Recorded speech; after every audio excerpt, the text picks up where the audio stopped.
investors on Shark Tank Australia, Paire has revolutionized everyday essentials with its game-changing fabric technology, which is a unique blend of merino wool and tree fibers.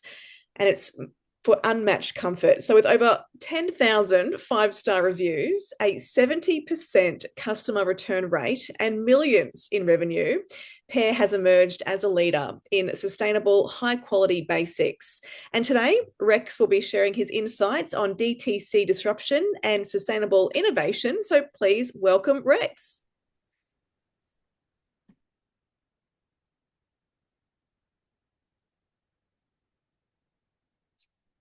Hello.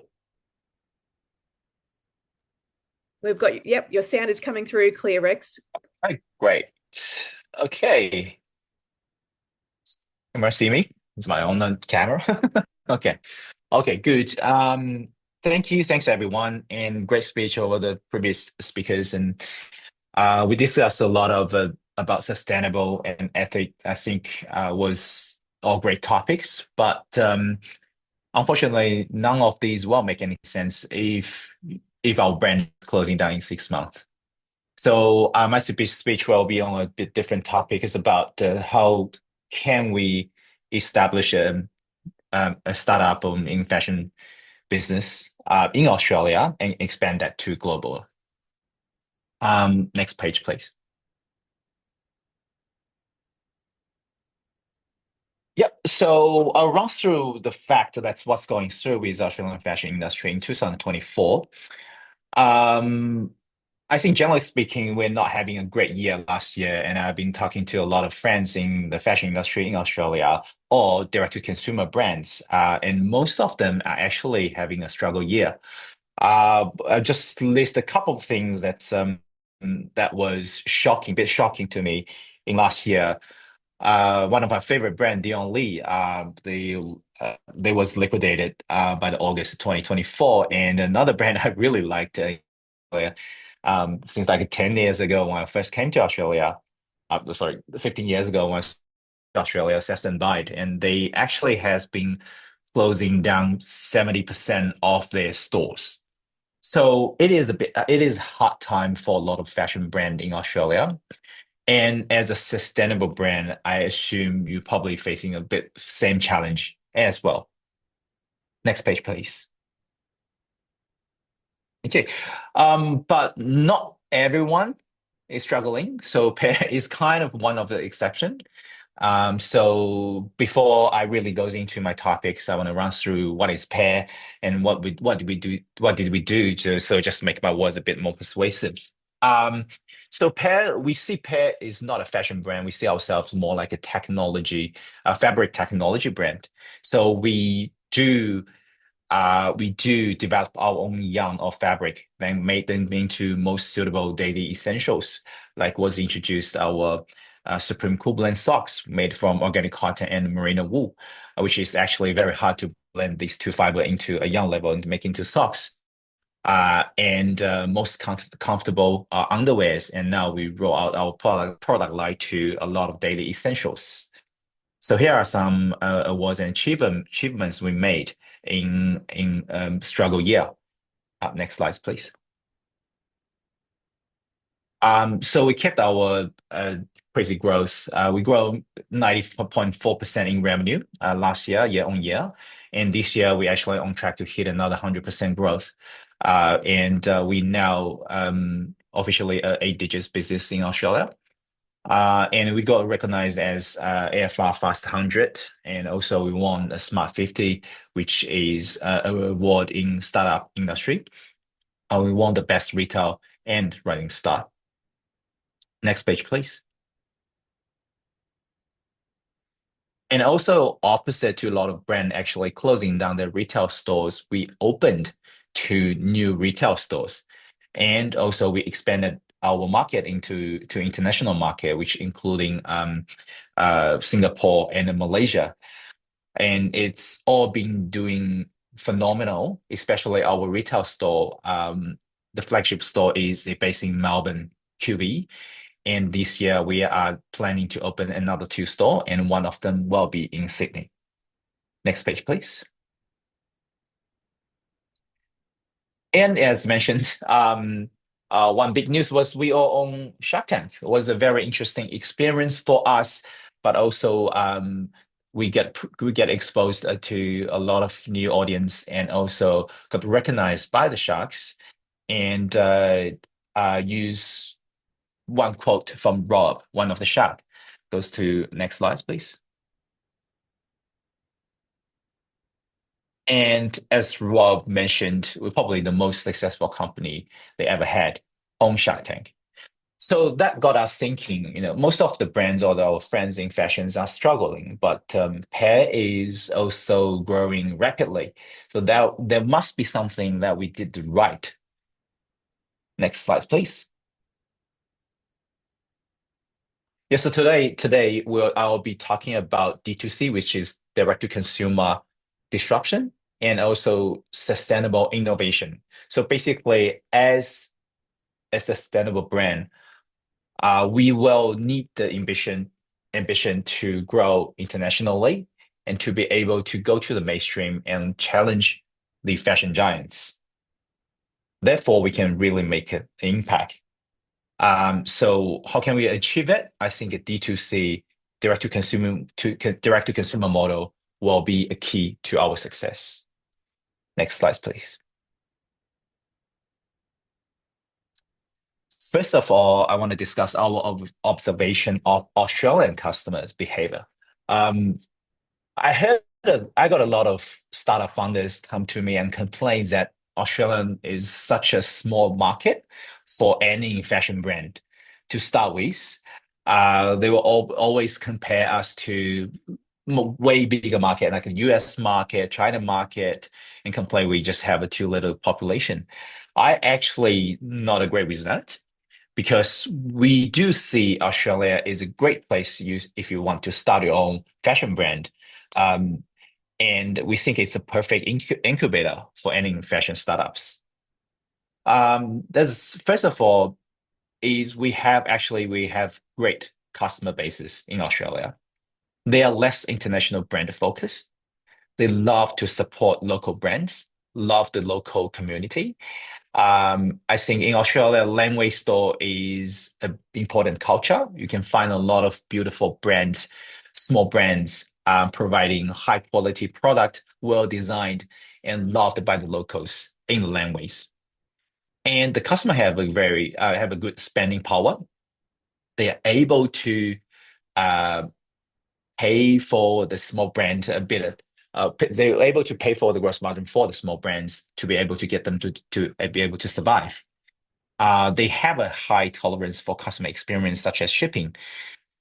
So compared to market like a US market, where the customers actually spoiled by the Amazon model, so they were more expecting anything they bought online to be shipped within 24 hours.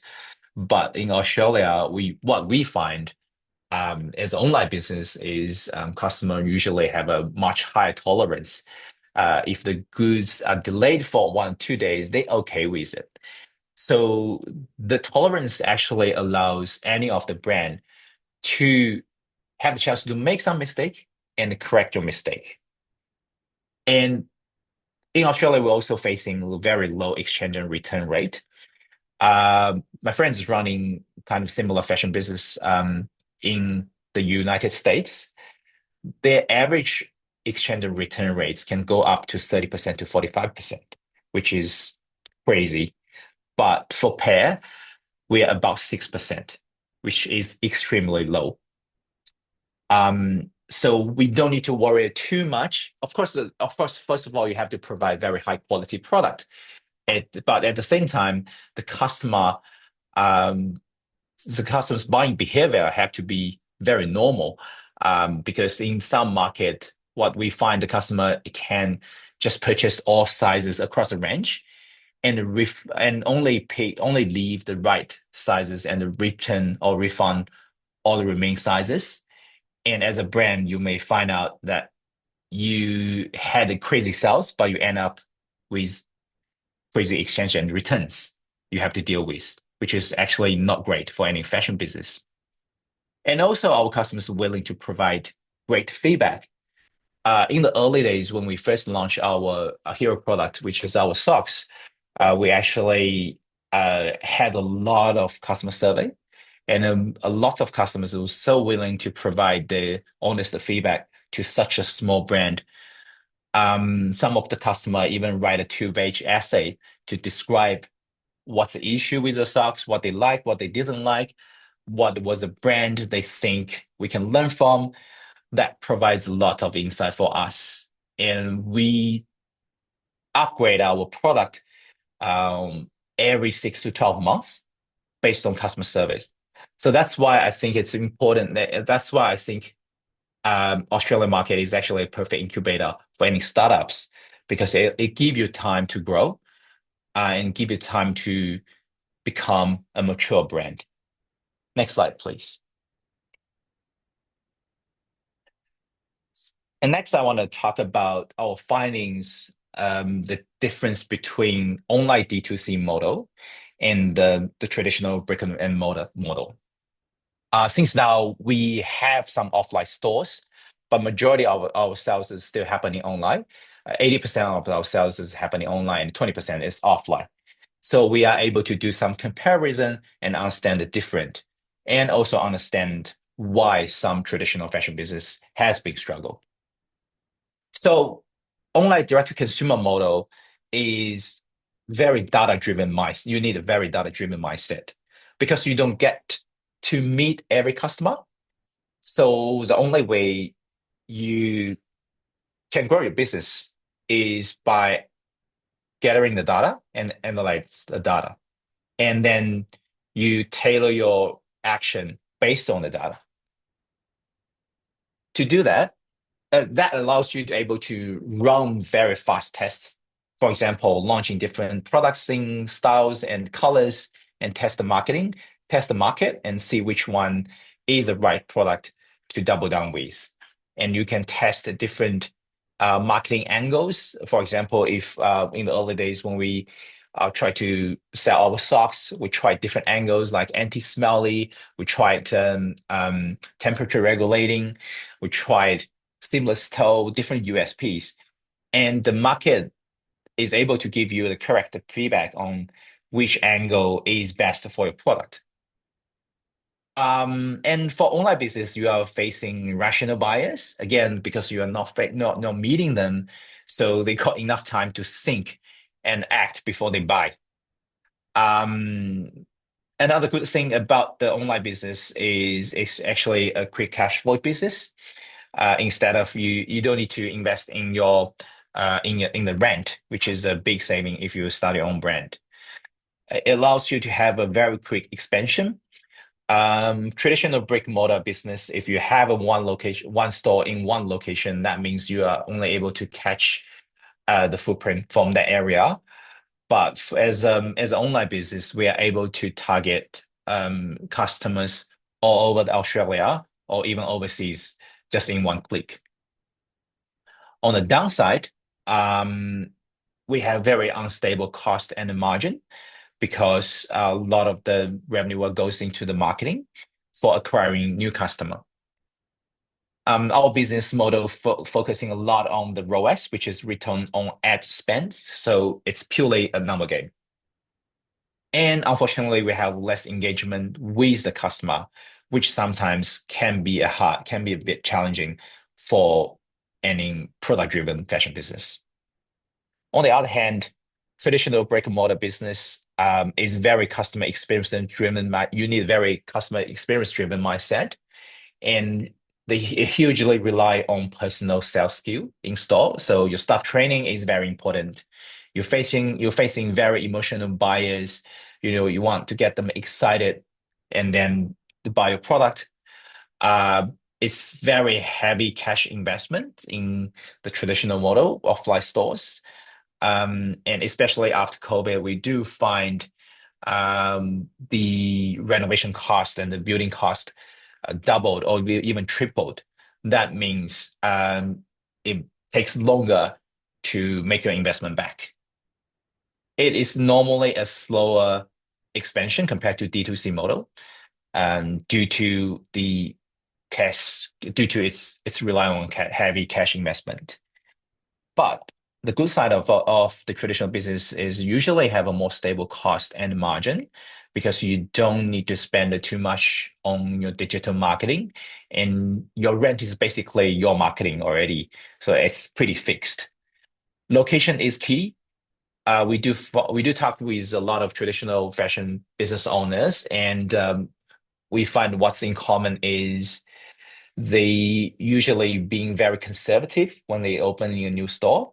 They will spend a year, do the research, and measure the footprint before they sign a lease. And it's more engaging with the customers actually. For offline, you're able to hear direct feedback from your customer, and build personal relationship if you're a good salesman in the store. So I find, so the reason I'm comparing the D2C model and the brick-and-mortar model is what we believe these days, if you want to grow your fashion business, regardless it's in Australia or internationally, you probably need multi-channels. So as a business owner, you will have to learn how to run things online, and you have to learn how things runs offline, because it will be very challenging if you are rely on one channel to grow your business. Next slide, please. Next, I want to talk about the challenges sustainable brands are facing. Actually, I think last Q&A, we actually already someone's asking about supply chain, about how to make things sustainably sourced if Australia doesn't give you the full supply chain of your fashion goods. Apart from that, I think there's a lot of more challenges actually sustainable brands are facing. First of all, is people will not buy your product just because it is sustainable. I personally, I believe it's a common mistake. A lot of small business funders come to me, say, "Hey, Rex, I'm thinking about starting a business," and I will go ask, "What's your defensibility like? Is the technology, what's unique about your business?" And some of them will answer me, "Oh, sustainability is my defensibility." I'm probably against it personally, because what we find is people usually, well, look, I mean, people love sustainable brand, but when you're trying to sell them, say, "Hey, this is a normal cotton t-shirt from a fast fashion brand, they sell for $10, and here is my 100% organic cotton t-shirt, ethically sourced. They're same in functionality, same style, same color. I'm selling $30. So pay me $20 for the sustainability." And you usually get rejected. And you will find it's so hard to grow your business when you're taking sustainability as your defensibility. So what I think is sustainability is a must-have, but on the other hand, we have to understand customers only paying for the functionality, for the comfort. So as a sustainable brand, we have to make sure our product is better in functionality, better in comfort, and even, if possible, more affordable. Only by that way, we'll be able to challenge the fashion giants out there who we want to go against with. Second thing, the supply chain will only change when the market demand changes. High MOQ and high pricing will always be a challenge until there is enough demand. So one interesting story from Paire, because we develop our own yarn and the fabric, and I always want to do something different. At one stage, actually from 2 years ago, we're thinking about to launch our own activewear range.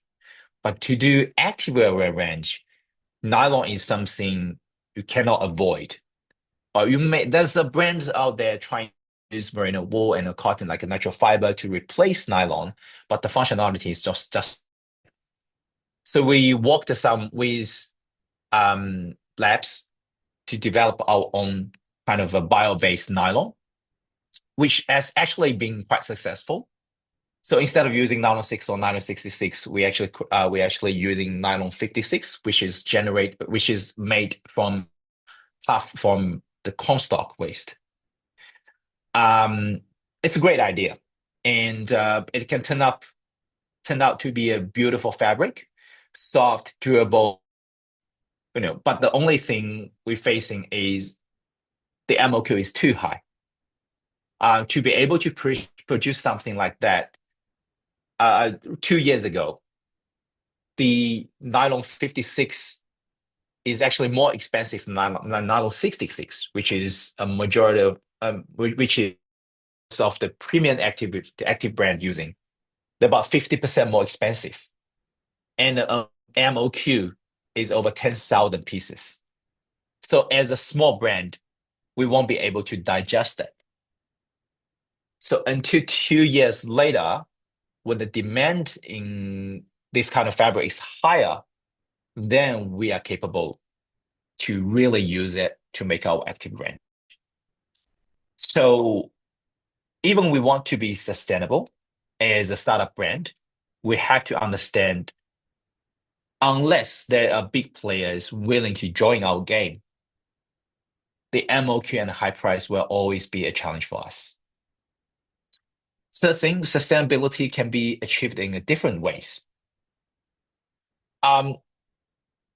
When we talking about sustainability, I don't want us to be very isolated in the way we're choosing fibers, and we go against anything that's synthetic.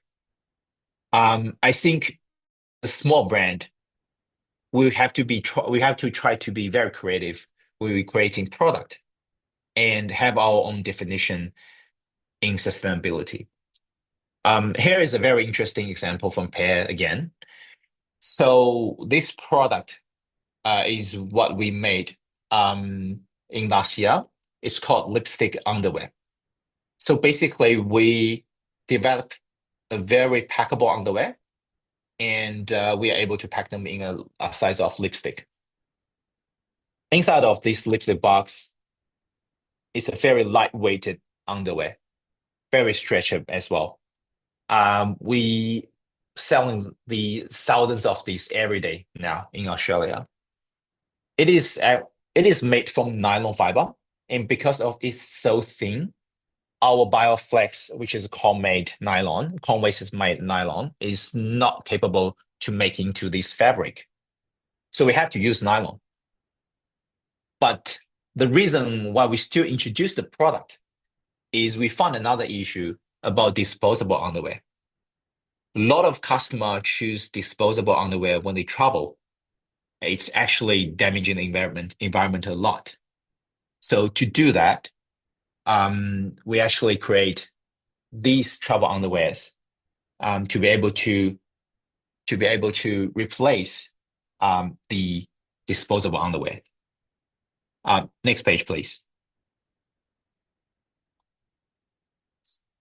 And next step, what I want to talk about is what we are against and what we can learn from the fast fashions. So in fast fashions, basically, they're trying to feed designer, selling designer, and create more designer. The low price point is a must-have, and to help shorten the decision-making process. And in the slow fashion, we encourage people to have quality essentials. And the challenge is to grow the business while suppressing customers' designer. We have to understand that fast fashion may never go away, but as a slow fashion brand, what we can do is kind of learn from fast fashion how they manage their supply chain, how they are able to make low MOQs, how they use data-driven business model to select right product efficiently, and use that logic to actually go against fast fashions. So not all part of the fast fashion is wrong. There's something we can actually learn from them to solve the problem we are facing in slow fashion. and use that weapon to go against it. Next slide, please. Yeah, that's all about my topic. And if you haven't heard about Paire, please jump on our website. There's more information regarding our product and our technology. And if you have any question regarding the growth, fashion brands growth in Australia, please more than welcome to reach out. Thank you.